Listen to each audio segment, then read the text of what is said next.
January 16th, 1996, interview with Izaak Reifer, interviewer Sam Kinzer. This interview will be done in Flushing, Queens, and will be conducted in English. January 16th, 1996, interview with Izaak Reifer. I am Sam Kinzer. This interview is conducted in Flushing, New York, and will be conducted in English.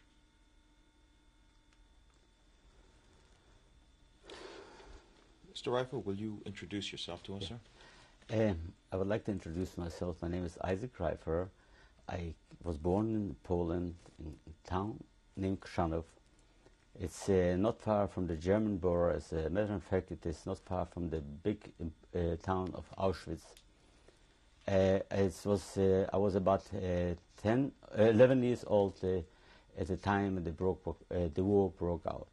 And I would like to explain what I remember about my home in Poland. First, my family's trace goes back to the 17th century, as far we could trace them back. The family was in Krzanów already in the 1700s. My grandmother's great-grandfather, which was his name was Nehemiah Reifer, died in Krzanów in 1820, which we have records on it. And my father's grandfather, which was a Luckengetzel, which was a farmer in a town named Kwasawa, died in the late 80s, and my grandfather was Arya Leibler Reifer, they called him. He had 4 daughters and 4 sons. One of the sons was my father, named Avram Izaak Reifer. He should rest in peace. He perished by the murder. He was murdered in Auschwitz, and his soul should be remembered now.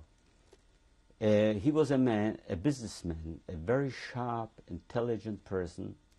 As I remember him, a businessman. My family was in the lumber business.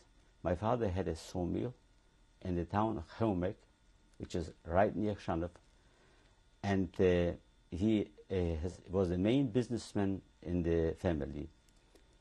He ran the business, and his brothers and brother-in-laws were sitting and learning, studying the Bible.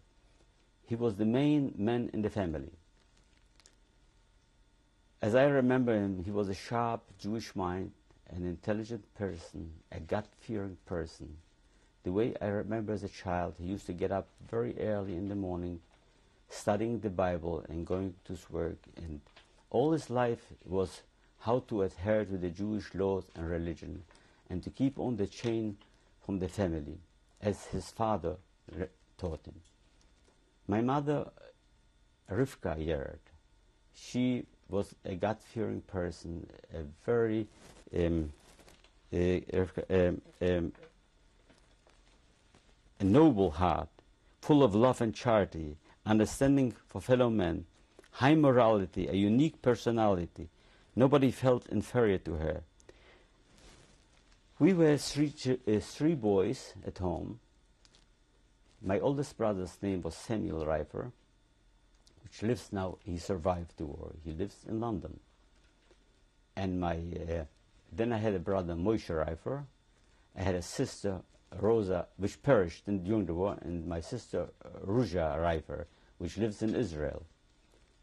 And I, Izaak Reifer, live in New York here. I have a daughter and 2 sons.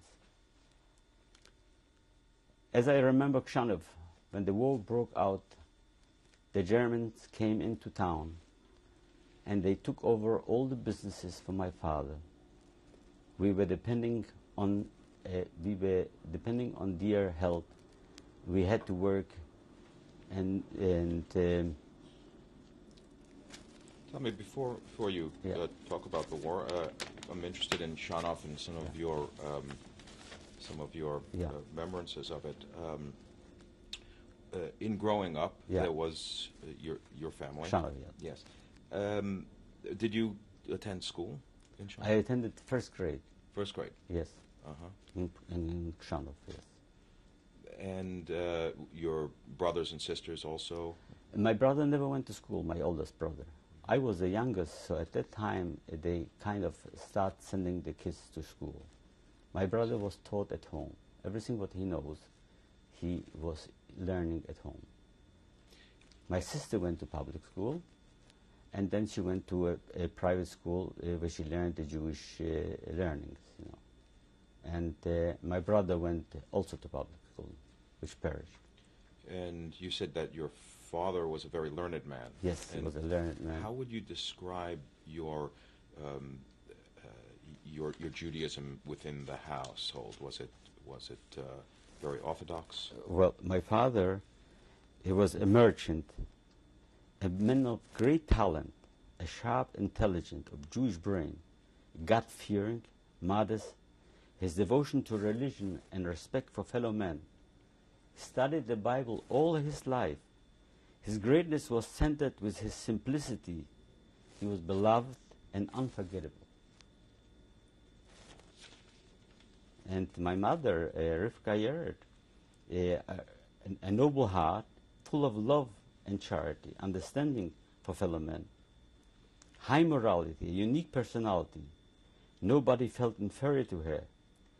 And then I wanted to start with my Kshanov. Kshanov was a town very well known for its commerce and popularity, a busy business town. There was the first locomotive factory there in Poland, surrounded with coal mines, populated about 25,000 people was living in Kshanov. It was located between Katowice and Krakow. It was the two big towns. Kshanov, an important Jewish center of learning, of religious life. My family from my father's side and my mother's side were in the lumber business, like I explained before. I remember him traveling to buy lumber and make deals with people which owned land.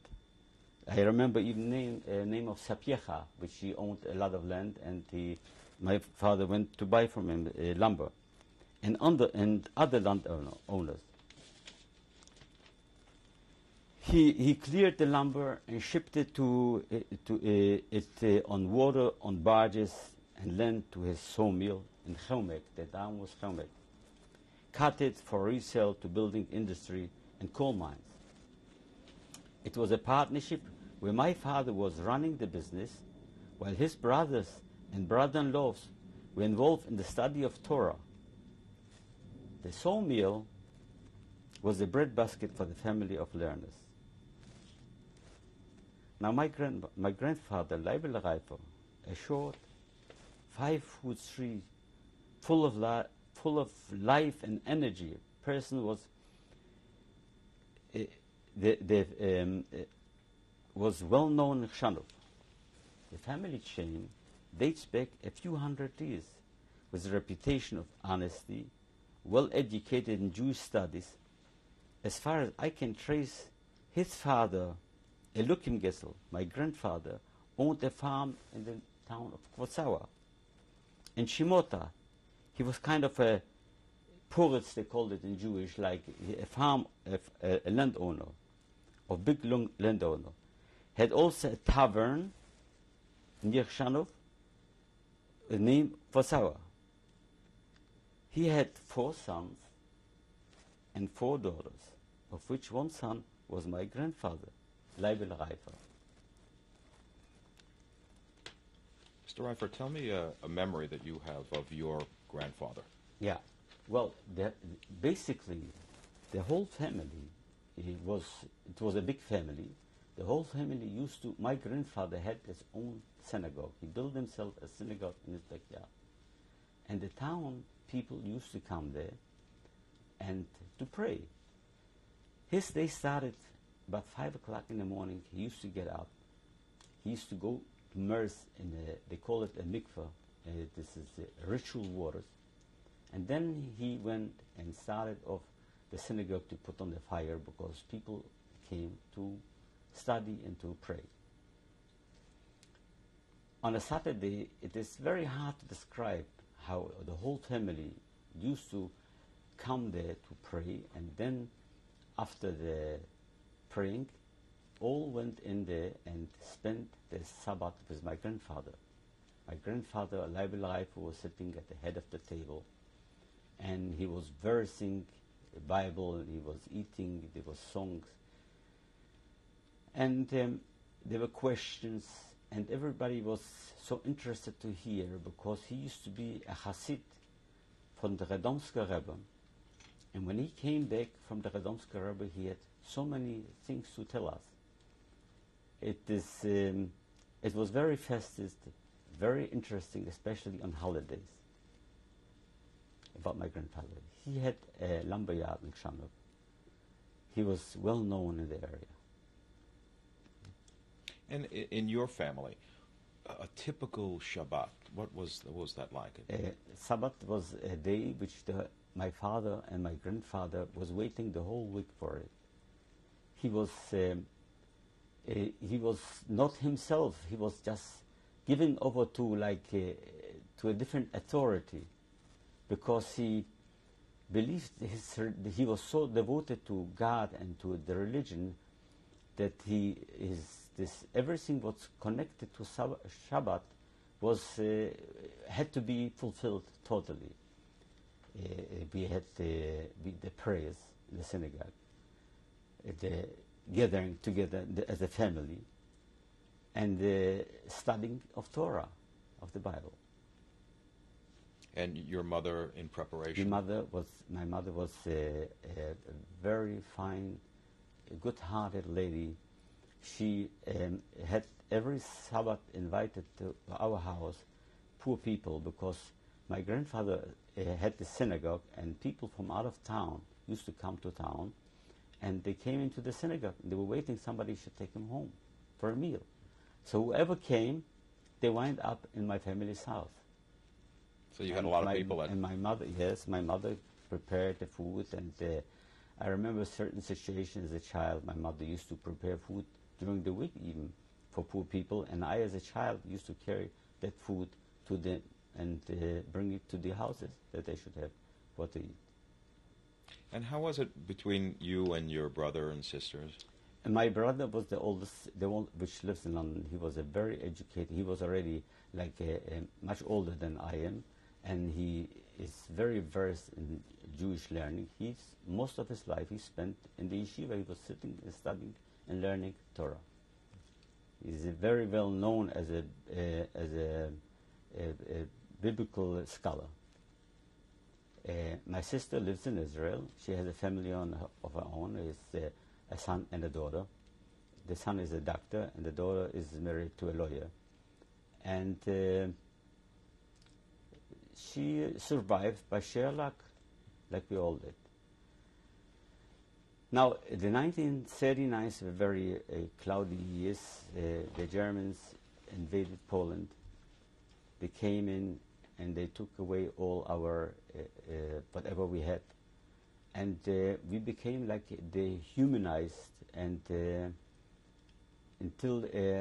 everybody had to go to work. Everybody was supposed to be employed, work. Otherwise, you couldn't exist. You couldn't. Yeah, excuse me. I'm just going back to Shanov for a moment. Yeah.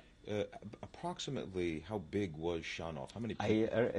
Shanov had about 25,000 people, a population of 25,000 people, which was the majority were Jewish people. Were Jewish. Yeah. And what were the relations like prior to the war of the Gentiles and the Jews? Shanov was located near the German border.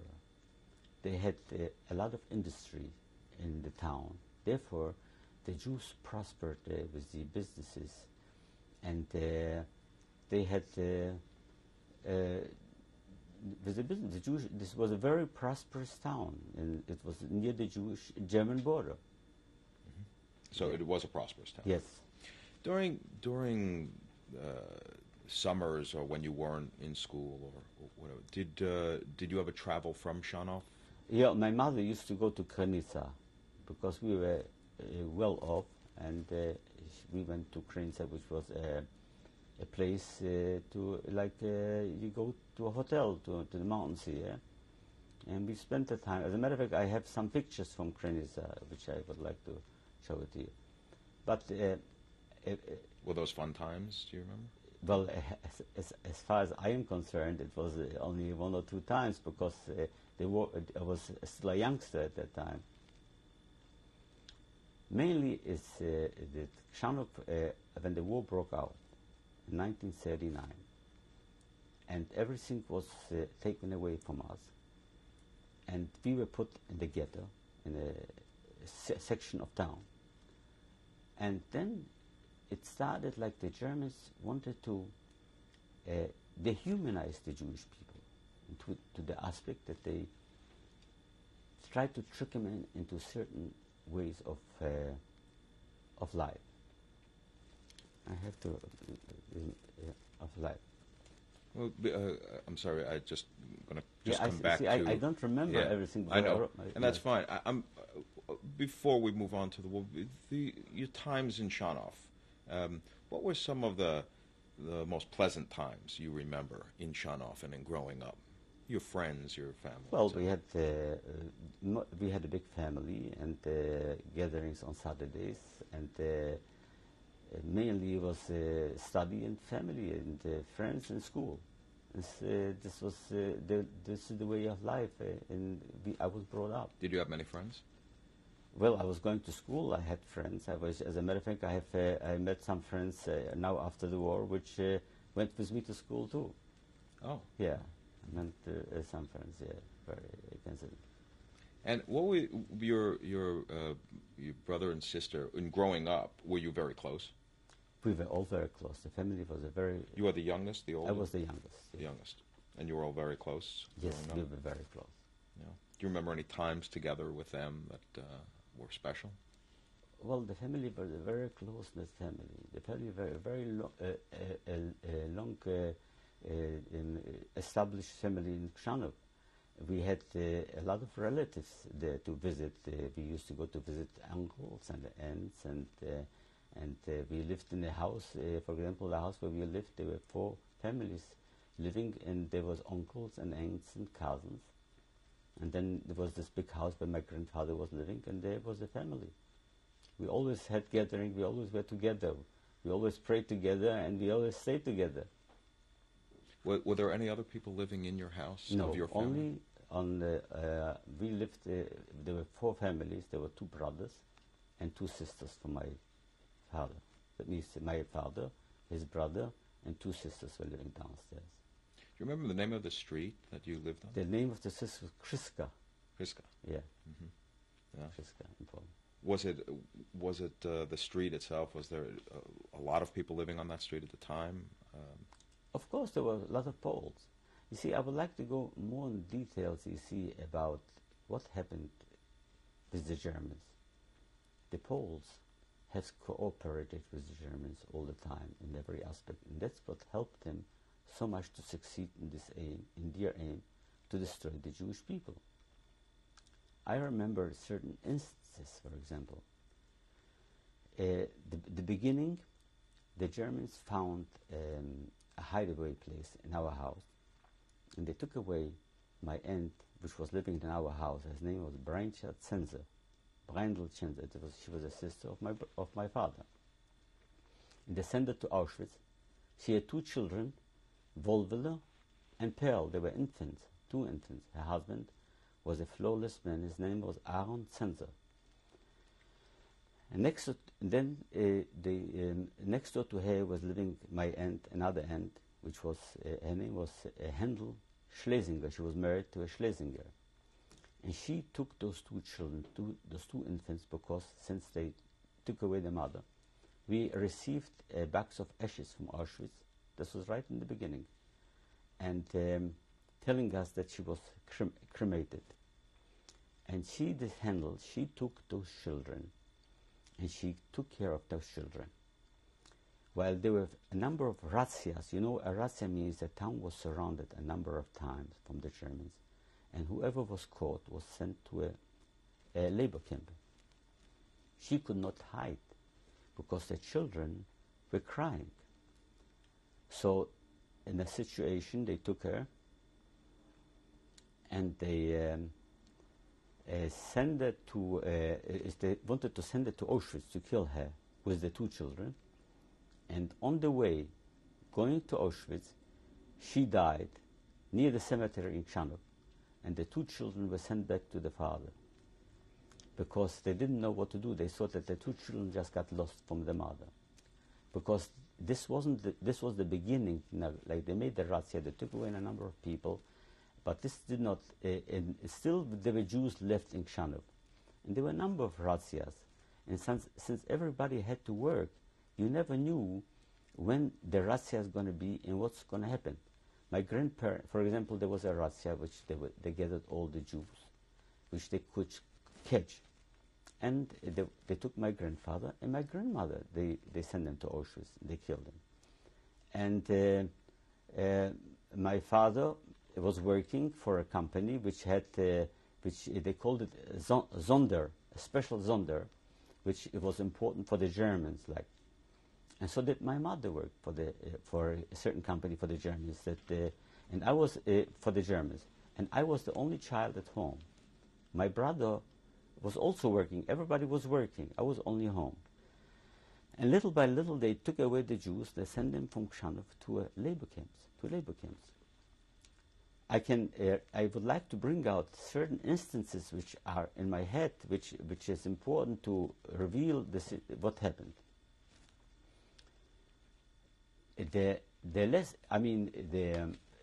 Before the last Aussiedlung, they call it, from Khanov, the Germans surrounded the town and took everybody to a certain place.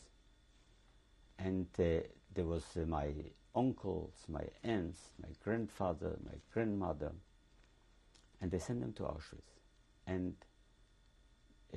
that was not the last one. That was one before the last one. And whoever showed that he worked for the Germans, they sent them home. I and my father and my family were hidden on a hideaway place in that house where we lived. And so whoever was released got a stamp on his Kenkarte. It means everybody had a piece of paper, a legitimation. Since we were hidden, they gave a blue stamp everybody which went home. Whoever was not working, they sent to Auschwitz. So my father and my mother got this blue stamp. Did not get, got somehow the blue stamp through, because they were working for the Germans, but I didn't get it.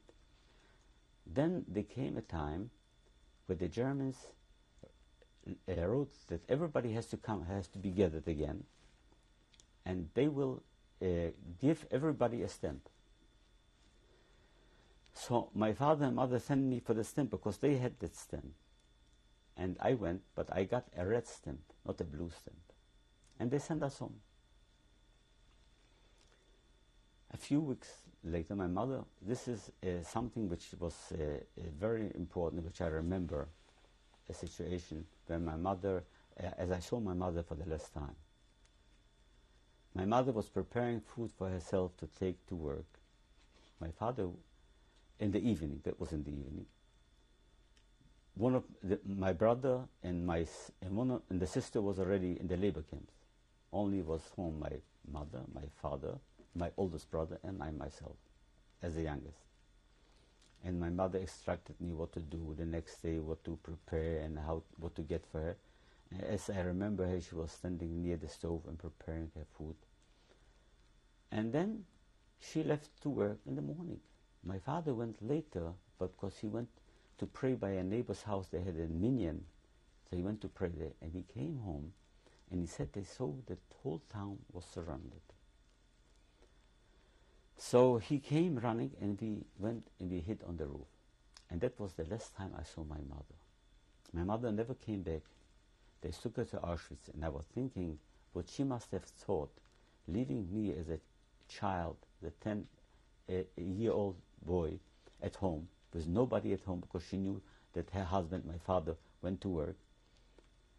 And what happened to me? But while she went and she was killed in Auschwitz, straight from work they took her.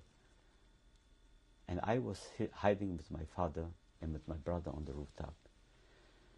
we looked through the rooftop, and we saw what's going on in the town. We saw the Germans going around and cleaning out house by house. The whole family, they cleaned out the whole town. They made it, as we call it, Judenfrei. So we knew that we have to get out from that hiding place because there were no Jews in Krzanów. I and my father went at night down, and we went to a Pole, the Polish man, which was our neighbor. And we knocked on his door. I remember my father he came out, he spoke to my father in Polish, and he said he can't let us into his house because the priest in church has instructed every congregant in the church not to help any Jews, and whoever knows where a Jewish person is hidden, he should report him to the Germans. And he advised that we should run away from town because there are no more Jews in town. So the next night, we gathered whatever we could, and me, my father, and my brother, my oldest brother, went to a near, out of town, and there was a stop from a train, and we boarded a train, and we went to a town named Sosnowitz. Why to Sosnowitz? Because Sosnowitz was a town that was a big Jewish population, and there was still a ghetto, and the ghetto was also still in process of becoming like certain people had to move in from not the ghetto to the ghetto. So the houses which were empty for a while, because it was empty, the people went to the ghetto. We lived like vagrants. Me and my father and my brother, and we begged for bread. My father had some money which he used up, but he left some hidden before we left town, Krzanów, and he showed me where he hid that money. So my father said to me and to my brother that he's going to write to two Poles, we knew two Polacks, which knew the family for many years. And he wrote them that they should come meet him in Sosnowitz, and he will send me as a youngster with them, and I'll show them where we hid that money. So he will split it in half. He will give them the half, and the other half we will get. What happened is, meantime, they caught us. The Germans caught up with us, and they sent us to a concentration camp. So it never became reality. Now, starting the camps, I was in the beginning with my father. Before you go, Yeah.